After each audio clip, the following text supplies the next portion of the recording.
الحمد لله رب العالمين الرحمن الرحيم مالك يوم الدين إياك نعبد وإياك نستعين اهدنا الصراط المستقيم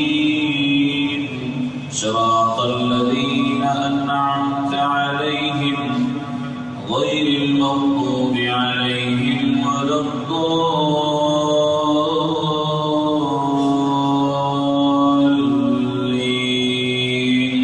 آمين.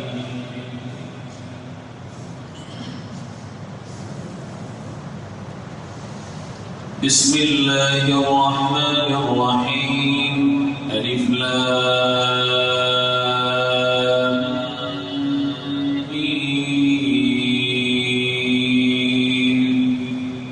ذلك الكتاب لا ريب فيه هدى للمتقين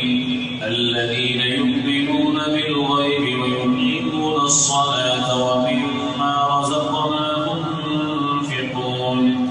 والذين يؤمنون بما أنزل إليك وما أنزل من قبلك وبالآخرة هم يوقنون أولئك على هدى من ربهم وأولئك هم المفلحون. إن الذين كفروا سواء عليهم أأنذرتهم أم لم تنذرهم لا يؤمنون ختم الله على قلوبهم وعلى سمعهم وعلى أبصارهم غشاوة ولهم عذاب عظيم. ومن الناس من يقول آمنا بالله وباليوم الآخر وما هم بمؤمنين يخادعون الله والذين آمنوا وما يخدعون إلا أنفسهم وما يشعرون في قلوبهم مرض فزادهم الله مرضا ولهم عذاب أليم بما كانوا يكذبون. وإذا قيل لهم لا تفسدوا في الأرض قالوا إنما نحن مصلحون ألا إنهم هم المفسدون ولكن لا يشعرون. وإذا لقوا الذين آمنوا قالوا آمنا وإذا خلوا إلى شياطينهم قالوا إنا معكم إنما نحن مستهزئون. الله يستهزئ بهم ويمدهم في طغيانهم يعمهون. وإذا قيل لهم لا تفسدوا في الأرض قالوا إنما نحن مصلحون ألا إنهم هم المفسدون ولكن لا يشعرون. وإذا قيل لهم آمنوا كما آمن الناس قالوا أنؤمن كما آمن السفهاء ألا إنهم هم السفهاء ولكن لا يعلمون. وإذا لقوا الذين آمنوا قالوا آمنا وإذا خلوا إلى شياطينهم قالوا إنا معكم إنما نحن مستهزئون. الله يستهزئ بهم ويمدهم في طغيانهم يعمهون. أولئك الذين اشتروا الضلالة بالهدى فما ربحت تجارتهم وما كانوا مهتدين. مثلهم كمثل الذي استوقد نارا فلما أضاءت ما حوله ذهب الله بنورهم وتركهم في ظلمات لا يبصرون. صم بكم عمي فهم لا يرجعون أو كصيب من السماء فيه ظلمات ورعد وبرق يجعلون أصابعهم في آذانهم من الصواعق حذر الموت والله محيط بالكافرين. يكاد البرق يخطف أبصارهم كلما أضاء لهم مشوا فيه وإذا أظلم عليهم قاموا ولو شاء الله لذهب بسمعهم وأبصارهم إن الله على كل شيء قدير. يا أيها الناس الناس اعبدوا ربكم الذي خلقكم والذين من قبلكم لعلكم تتقون الذي جعل لكم الأرض فراشا والسماء بناء وأنزل من السماء ماء فأخرج به من الثمرات رزقا لكم فلا تجعلوا لله أندادا وأنتم تعلمون وإن كنتم في ريب مما نزلنا على عبدنا فأتوا بسورة من مثله وادعوا شهداءكم من دون الله إن كنتم صادقين فإن لم تفعلوا ولن تفعلوا فاتقوا النار التي وقودها الناس والحجارة أعدت للكافرين وبشر الذين آمنوا وعملوا الصالحات أن لهم جنات تجري من تحتها الأنهار كلما رزقوا منها من ثمرة رزقا قالوا هذا الذي رزقنا من قبل وأتوا به متشابها ولهم فيها أزواج مطهرة وهم فيها خالدون إن الله لا يستحي أن يضرب مثلا ما بعوضة فما فوقها فأما الذين آمنوا فيعلمون أنه الحق من ربهم وأما الذين كفروا فيقولون ماذا أراد الله بهذا مثلا يضل به كثيرا ويهدي به كثيرا وما يضل به إلا الفاسقين الذين ينقضون عهد الله من بعد ميثاقه ويقطعون ما أمر الله به أن يوصل ويفسدون في الأرض أولئك هم الخاسرون كيف تكفرون بالله وكنتم أمواتا فأحياكم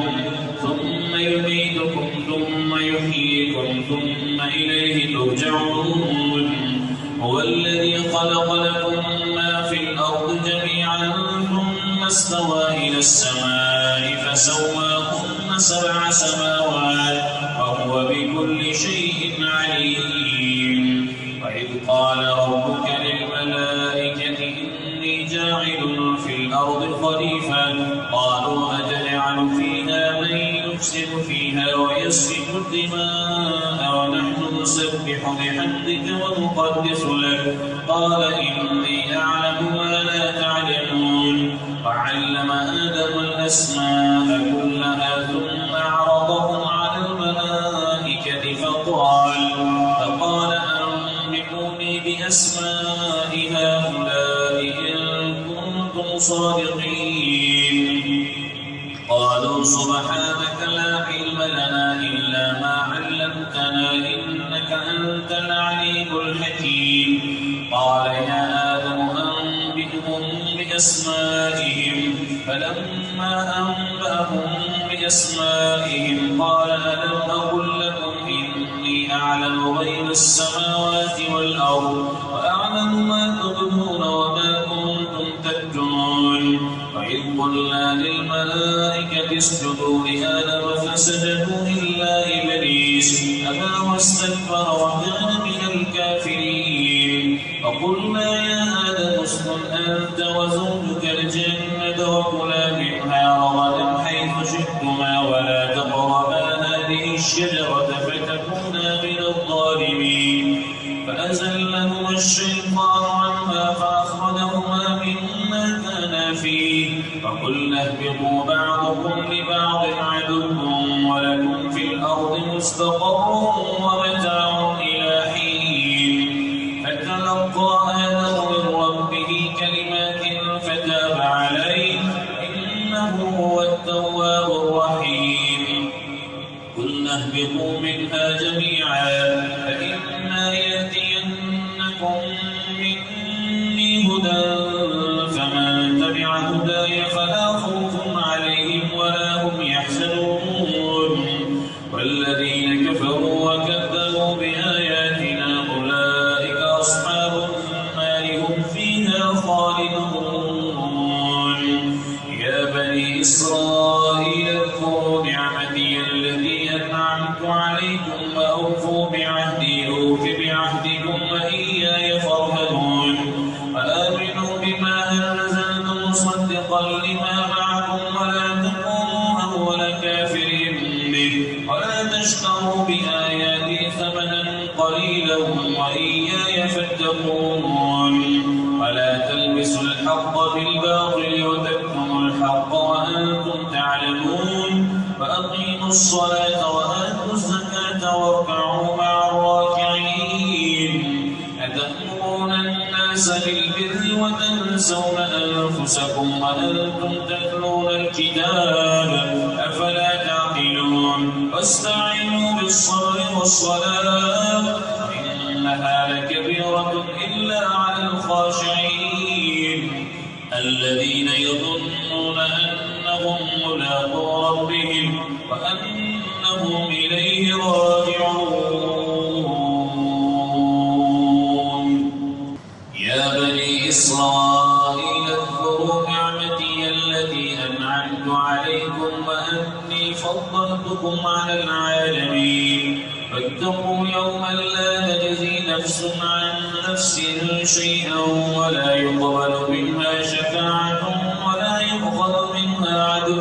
ولا هم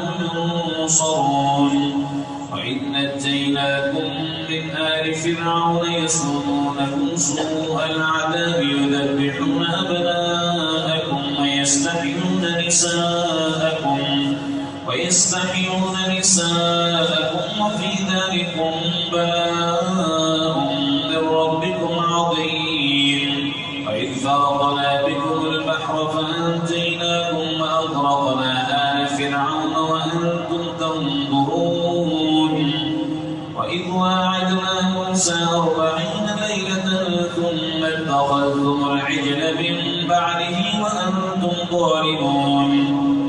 ثم عفونا عنكم من بعد ذلك لعلكم تشكرون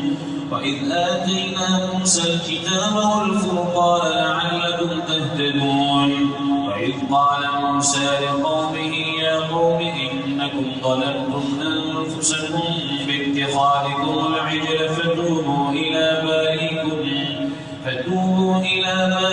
فاقتلوا أنفسكم ذلكم خير لكم عند بارئكم فتاب عليكم إنه هو التواب الرحيم قل اهبطوا منها جميعا فإما يأتينكم مني هدى فمن تبع هداي فلا خوف عليهم ولا هم يحزنون وإذ قال موسى لقومه يا قوم إنكم ظلمتم أنفسكم باتخاذكم العجل فتوبوا إلى بارئكم فاقتلوا أنفسكم ذلكم خير لكم عند بارئكم فتاب عليكم إنه هو التواب الرحيم وإذ قلتم يا موسى لن نؤمن لك حتى نرى الله جهرة فأخذتكم الصاعقة وأنتم تنظرون ثم بعثناكم من بعد موتكم لعلكم تشكرون وظللنا عليكم الغمام وأنزلنا عليكم المن والسلوى كلوا من طيبات ما رزقناكم وما ظلمونا ولكن كانوا أنفسهم يظلمون وإذ قلنا ادخلوا هذه القرية فكلوا منها حيث شئتم رغدا وادخلوا الباب سجدا وقولوا حطة نغفر لكم خطاياكم وسنزيد المحسنين فبدل الذين ظلموا قولا غير الذي قيل لهم فأنزلنا على الذين ظلموا رجزا من السماء بما كانوا يفسقون فإذ استسقى موسى لقومه فقلنا اضرب بعصاك الحجر فانفجرت منه 12 عينا قد علم كل أناس مشربهم كلوا واشربوا من رزق الله ولا تعثوا في الأرض مفسدين وإذ قلتم يا موسى لن نصبر على طعام واحد فادع لنا ربك يخرج لنا مما تنبت الأرض الأرض من بقرها وقثائها وفومها وعدسها وبصلها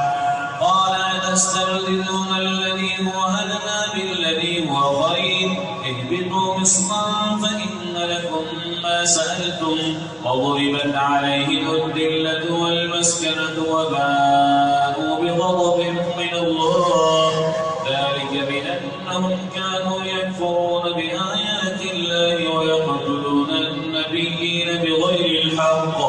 ذلك بما عصوا وكانوا يعتدون إن الذين آمنوا والذين هادوا والنصارى والصابئين من آمن بالله واليوم الآخر وعمل صالحا فلهم أجرهم عند ربهم ولا خوف عليهم ولا هم يحزنون وإذ أخذنا ميثاقكم ورفعنا فوقكم الطور خذوا ما آتيناكم بقوة واذكروا ما فيه لعلكم تتقون ثم توليتم من بعد ذلك فلولا فضل الله عليكم ورحمته لكنتم من الخاسرين ولقد علمتم الذين اعتدوا منكم في السبت وقلنا لهم كونوا قردة خاسئين ولقد علمتم الذين اعتدوا منكم في السبت فقلنا لهم كونوا قردة خاسئين فجعلناها نكالا لما بين يديها وما خلفها وموعظة للمتقين وإذ قال موسى لقومه إن الله يأمركم أن تذبحوا بقرة قالوا أتتخذنا هزوا قال أعوذ بالله أن أكون من الجاهلين قالوا ادع لنا ربك يبين لنا ما هي قال إنه يقول إنها بقرة لا فارض ولا بكر عوان بين ذلك فافعلوا ما تؤمرون قالوا ادع لنا ربك يبين لنا ما لونها قال إنه يقول إنها بقرة صفراء فاقع لونها تسر الناظرين قالوا ادع لنا ربك يبين لنا ما هي إن البقرة شابه علينا وإنا إن شاء الله لمهتدون قال إنه يقول إنها بقرة لا ذلول تثير الأرض ولا تسقي الحرث مسلمة لا شية فيها قالوا الآن جئت بالحق فذبحوها وما كانوا يفعلون وإذ قتلتم نفسا فادارأتم فيها والله مخرج ما كنتم تكتمون فقلنا اضربوه ببعضها كذلك يحيي الله الموتى ويريكم آياته لعلكم تعقلون ثم قست قلوبكم من بعد ذلك فهي كالحجارة أو أشد قسوة وإن من الحجارة لما يتفجر منه الأنهار وإن منها لما يشقق فيخرج منه الماء وإن منها لما يهبط من خشية الله وما الله بغافل عما تعملون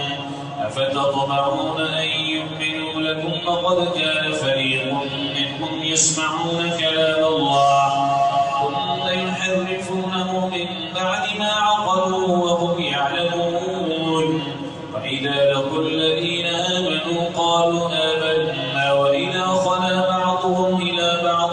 قالوا أتحدثونهم بما فتح الله عليكم ليحاجوكم به عند ربكم أفلا تعقلون أولا يعلمون أن الله يعلم ما يسرون وما يعلنون ومنهم أميون لا يعلمون الكتاب إلا أماني وإن هم إلا يظنون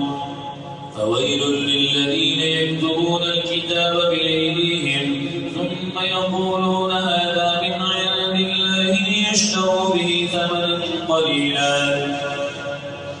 وويل للذين يكتبون الكتاب بأيديهم ثم يقولون هذا من عند الله ليشتروا به ثمنا قليلا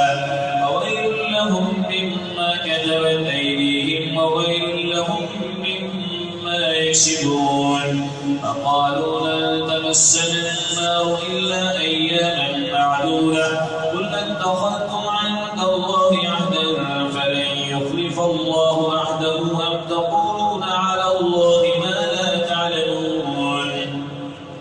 ألا من كسب سيئة وأحاطت به خطيئته فأولئك أصحاب النار هم فيها خالدون والذين آمنوا وعملوا الصالحات أولئك أصحاب الجنة خالدين فيها جزاء بما كانوا يعملون والذين آمنوا وعملوا الصالحات أولئك أصحاب الجنة هم فيها خالدون وإذ أخذنا ميثاق بني إسرائيل لا تعبدون إلا الله وبالوالدين إحسانا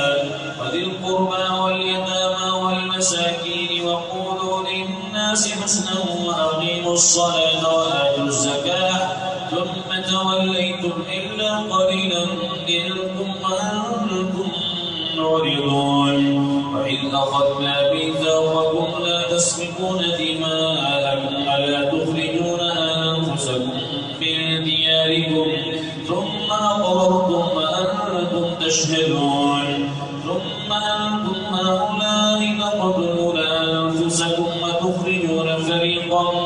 منكم من ديارهم تظاهرون عليهم بالإثم والعدوان وإن يأتوكم أسارى تفادوهم وهو محرم عليكم إخراجهم أفتؤمنون ببعض الكتاب وتكفرون ببعض فما جزاء من يفعل ذلك منكم إلا خزي في الحياة الدنيا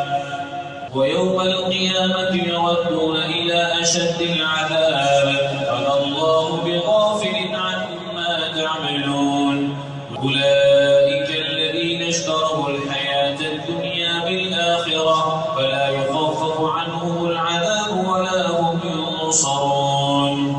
ولقد آتينا موسى الكتاب وقفينا من بعده بالرسل وآتينا عيسى ابن مريم البينات وأيدناه بروح القدس أفكلما جاءكم رسول بما لا تهوى أنفسكم استكبرتم ففريقا كذبتم وفريقا تقتلون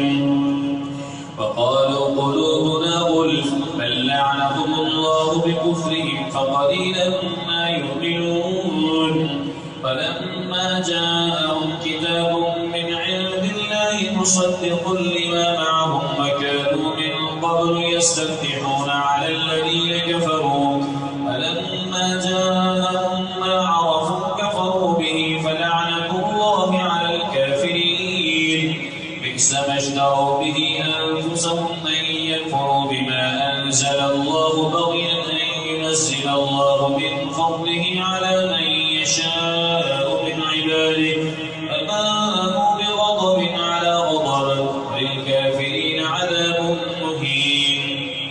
وإذا قيل لهم آمنوا بما أنزل الله قالوا نؤمن بما أنزل علينا ويكفرون بما وراءه وهو الحق مصدقا لما معهم قل فلم تقتلون أنبياء الله من قبل إن كنتم مؤمنين ولقد جاءكم موسى بالبينات ثم اتخذتم العجل من بعده وأنتم ظالمون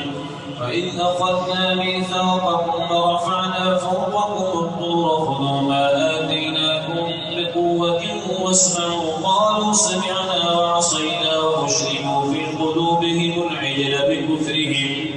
قل بئس ما يكفركم به إيمانكم إن كنتم مؤمنين قل إن كانت لكم الدار الآخرة عند الله خالصة من دون الناس فتمنوا الموت إن كنتم صادقين الظالمين فلن يتمنوا أبدا بما قدمت أيديهم والله عليم بالظالمين ولتجدنهم أحرص الناس على حياة ومن الذين أشركوا يود أحدهم لو يعمر 1000 سنة وما هو بمزحزحه من العذاب أن يعمر والله بصير بما يعملون قل من كان عدوا لجبريل فإنه نزله على قلبك بإذن الله مصدقا لما بين يديه وهدى وبشرى للمؤمنين من كان عدوا لله وملائكته ورسله وجبريل وميكال فإن الله عدو للكافرين ولقد أنزلنا إليك آيات بينات وما يكفر بها إلا الفاسقون أوكلما عاهدوا عهدا نبذه فريق منهم بل أكثرهم لا يؤمنون ولما جاءهم رسول من عند الله مصدق لما معهم نبذ فريق من الذين أوتوا الكتاب كتاب الله وراء ظهورهم كأنهم لا يعلمون واتبعوا ما تتلو الشياطين على ملك سليمان وما كفر سليمان ولكن الشياطين كفروا يعلمون الناس السحر وما أنزل على الملكين ببابل هاروت وماروت وما يعلمان من أحد حتى يقولا إنما نحن فتنة فلا تكفر ويتعلمون منهما ما يفرقون به بين المرء وزوجه وما هم بضارين به من أحد إلا بإذن الله ويتعلمون ما يضرهم ولا ينفعهم ولقد علموا لمن اشتراه ما له في الآخرة من خلاق ولبئس ما شروا به أنفسهم لو كانوا يعلمون ولو أنهم آمنوا واتقوا لمثوبة من عند الله خير لو كانوا يعلمون يا أيها الذين آمنوا لا تقولوا راعنا وقولوا انظرنا واسمعوا وللكافرين عذاب أليم ما يود الذين كفروا من أهل الكتاب ولا المشركين أن ينزل عليكم من خير من ربكم والله يختص برحمته من يشاء والله ذو الفضل العظيم ما ننسخ من آية أو ننسها نأت بخير منها أو مثلها ألم تعلم أن الله على كل شيء قدير ألم تعلم أن الله له ملك السماوات والأرض وما لكم من دون الله من ولي ولا نصير أم تريدون أن تسألوا رسولكم كما سئل موسى من قبل ومن يتبدل الكفر بالإيمان فقد ضل سواء السبيل ود كثير من أهل الكتاب لو يردونكم من بعد إيمانكم كفارا حسدا من عند أنفسهم من بعد ما تبين لهم الحق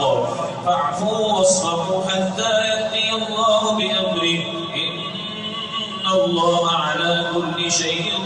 قدير أقيموا الصلاة وآتوا الزكاة وما تقدموا لأنفسكم من خير تجدوه عند الله إن الله بما تعملون بصير وقالوا لن يدخل الجنة إلا من كان هودا أو نصارى تلك أمانيهم قل هاتوا برهانكم إن كنتم صادقين فلا من أسلم وجهه لله وهو محسن فله أجره عند ربه ولا خوف عليهم ولا هم يحزنون وقالت اليهود ليست النصارى على شيء وقالت النصارى ليست اليهود على شيء وهم يتلون الكتاب كذلك قال الذين لا يعلمون مثل قولهم الله يحكم بينهم يوم القيامة فيما كانوا فيه يختلفون ومن أظلم ممن منع مساجد الله أن يذكر فيها اسمه وسعى في خرابها أولئك ما كان لهم أن يدخلوها إلا خائفين لهم في الدنيا خزي ولهم في الآخرة عذاب عظيم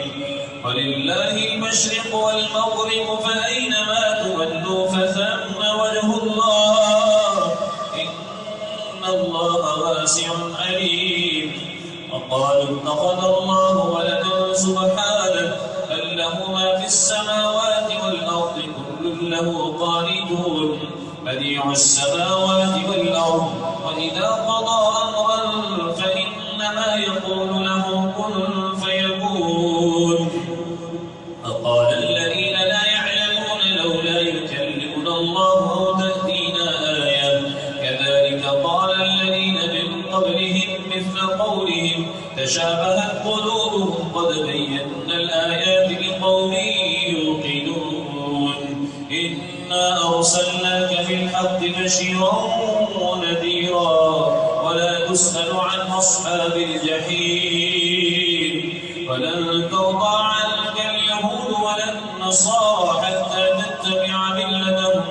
قل إن هدى الله هو الهدى ولئن اتبعت أهواءهم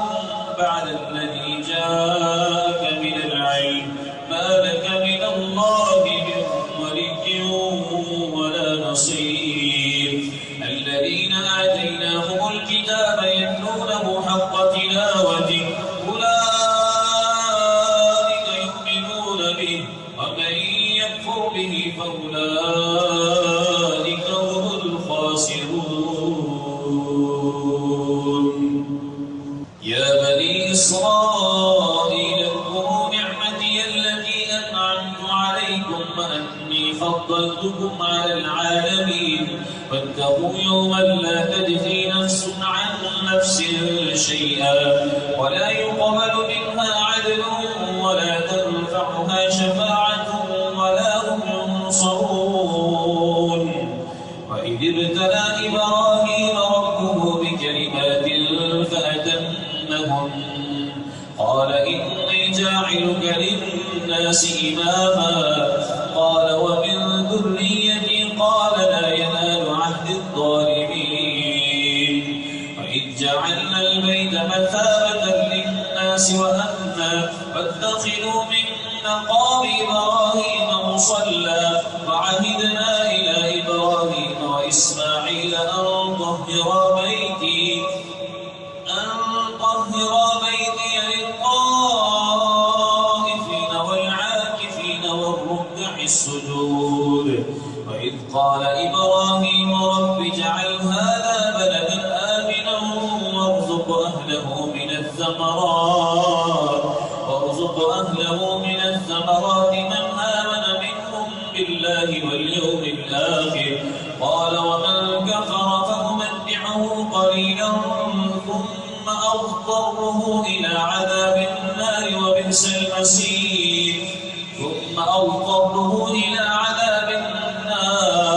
وبئس المصير وإذ يرفع إبراهيم القواعد من البيت وإسماعيل ربنا تقبل منا إنك أنت السميع العليم ربنا وجعلنا مسلمين لك ومن ذريتنا أمة مسلمة لك فأرنا مناسكنا وتب علينا إنك أنت التواب الرحيم ربنا وبعث فيهم رسولا منهم يتلو عليهم آياتك ويعلمهم الكتاب والحكمة ويزكيهم إنك أنت العزيز الحكيم ومن يرغب عن ملة إبراهيم إلا من سفه نفسه ولقد اصطفيناه في الدنيا وإنه في الآخرة لمن الصالحين. إذ قال له ربه أسلم قال أسلمت لرب العالمين. فوصى بها إبراهيم بنيه ويعقوب يا بني إن الله اصطفى لكم الدين فلا تموتن إلا وأنتم مسلمون.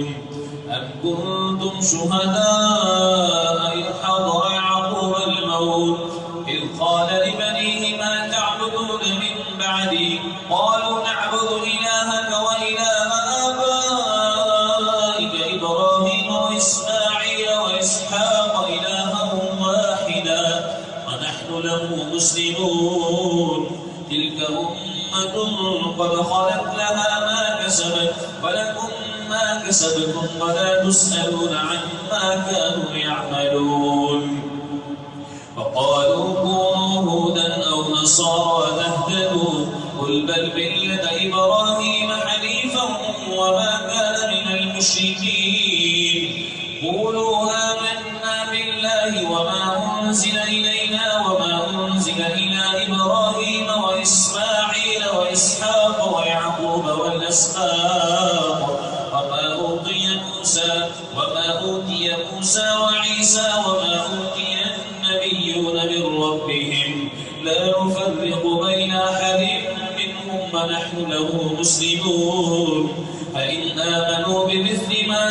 آمنتم به فقد اهتدوا وإن تولوا فإنما هم في شقاق فسيكفيكهم الله وهو السميع العليم. صبغة الله ومن أحسن من الله صبغة ونحن له عابدون. قل أتحاجوننا في الله وهو ربنا وربكم ولنا أعمالنا ولكم أعمالكم ونحن له مخلصون. أم تقولون إن إبراهيم وإسماعيل وإسحاق ويعقوب والأسباط كانوا هودا أو نصارى قل أأنتم أعلم أم الله ومن أظلم ممن كتم شهادة عنده من الله وما الله بغافل عما تعملون. تلك أمة قد خلت لها ما كسبت ولكم ما كسبتم ولا تسألون عما كانوا يعملون.